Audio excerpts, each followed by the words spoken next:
დავიწყებ თავიდან დაკავების პროცესից, რომელიც უკანონოდ მოხდა და 5 ფაქტი შეიძლება ჩამოთვალო. პირველ რიგში, როცა დამაკავეს, ფორმა არ ეცვა არავის.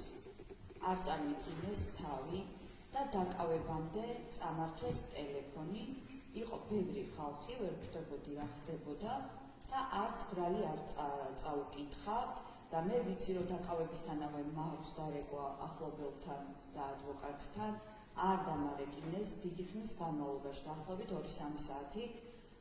შვილისთვის უნდა გადამეცა გასაღები, ერთი გასაღები გვაქვს და უნდა დამერეკა მისთვის.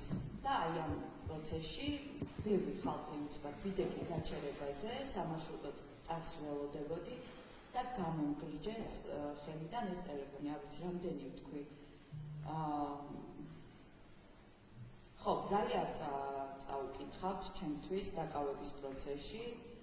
მოტყუებით ჩამსვეს მანქანაში, რომ აი დაგარეკინებთო და არ დამარეკინეს შვილთან და მე მომადგა ფსიქოლოგიური სტრესი, რადგან ვერ უკავშირდებოდი შვილს, რომელიც ვერ შევიდოდა სახლში.